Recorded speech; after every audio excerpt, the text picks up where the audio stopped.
पैसे नाहीत म्हणून उपचार नाकारल्यास रुग्णालयांना तब्बल 5 लाखांचा दंड, सरकारचा मोठा निर्णय। वैद्यकीय क्षेत्रात पारदर्शकता येणार, महाराष्ट्र चिकित्सा आस्थापना कायदा विधिमंडळात सादर। रुग्णांना मिळाले मोठे कायदेशीर हक्क, केस पेपर आणि खर्चाचा अंदाज मिळवणे आता सोपे। रुग्णालयांची मनमानी थांबणार, उपचार आणि चाचण्यांचे दरपत्रक जाहीर करणे आता बंधनकारक।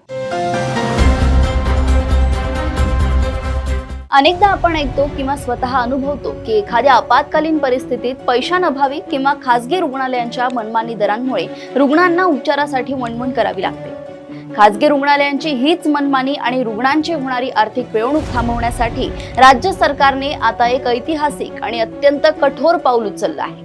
राज्यातील प्रत्येक नागरिकाला आरोग्याचा कायदेशीर हक्क मिळवून देणारा महाराष्ट्र चिकित्सा आस्थापना कायदा सरकार आणत आहे। नेमका काय आहे हा कायदा आणि यामुळे सर्वसामान्यांना कसा दिलासा मिळणार आहे, पाहूया सविस्तर।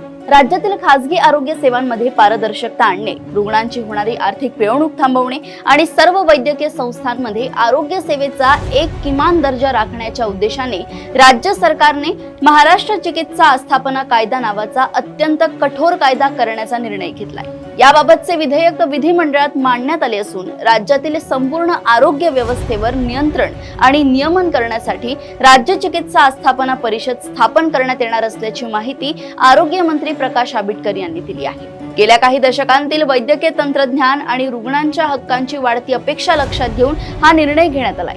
या कायद्याच्या कक्षेत ॲलोपॅथी, आयुर्वेद, होमिओपॅथी, युनानी, सिद्ध, योग व निसर्गोपचार पद्धतीमधील सर्व खासगी, धर्मादाय व स्वायत्त संस्थांची रुग्णालय, नर्सिंग होम, दवाखाने, डे केअर केंद्रे आणि पॅथॉलॉजी लॅब्सना आणण्यात आले आहे। मात्र लष्कराची रुग्णालये, मनोरुग्णालय आणि केंद्र व राज्य सरकारची रुग्णालय यांना यातून वगळण्यात आलंय। या प्रस्तावित कायद्यानुसार प्रत्येक रुग्णालयाला आपल्या दर्शनी भागात तसेच संकेतस्थळावर सर्व उपचारांचे, चाचण्यांचे आणि सेवांचे दरपत्रक मराठी, हिंदी आणि इंग्रजी भाषेत लावणे बंधनकारक राहील। ठरवलेल्या दरापेक्षा अधिक शुल्क घेणाऱ्या किंवा रुग्णाला सविस्तर बिल न देणाऱ्या रुग्णालयांवर कडक कायदेशीर कारवाई केली जाईल। तसेच आपत्कालीन परिस्थितीत दाखल होणाऱ्या रुग्णांवर पैशांची मागणी न करता सुवर्ण तासात मोफत आणि तातडीने प्राथमिक उपचार करणे बंधनकारक करण्यात आले।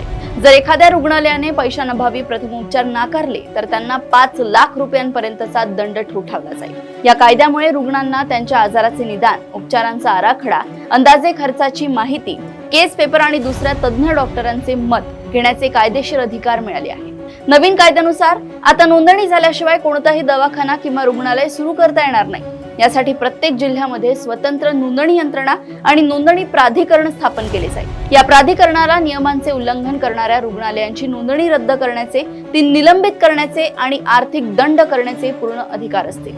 बेकायदेशीर रुग्णालय, पॅथॉलॉजी लॅब्स आणि बोगस डॉक्टरांना आळा घालण्यासाठी 5 लाखांपर्यंतच्या दंडाची तरतूद करण्यात आली आहे। याशिवाय अनधिकृत रुग्णालयात काम करणाऱ्या डॉक्टर आणि कर्मचाऱ्यांना 1 लाखांपर्यंत दंड होऊ शकतो।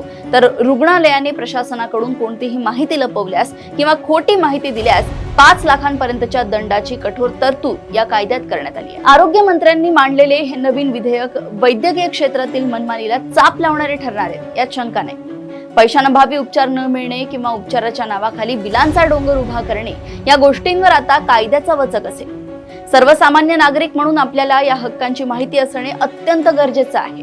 तुम्हाला काय वाटते, या नवीन कायद्यामुळे आरोग्य व्यवस्थेत खरोखर सुधारणा होईल का? आम्हाला खाली कमेंट करून नक्की सांगा। अशाच घडामोडी व अपडेट्स मी ऐश्वर्या आपल्यापर्यंत घेऊन येत राहील। तोपर्यंत बघत रहा देशोन्नती। नमस्कार।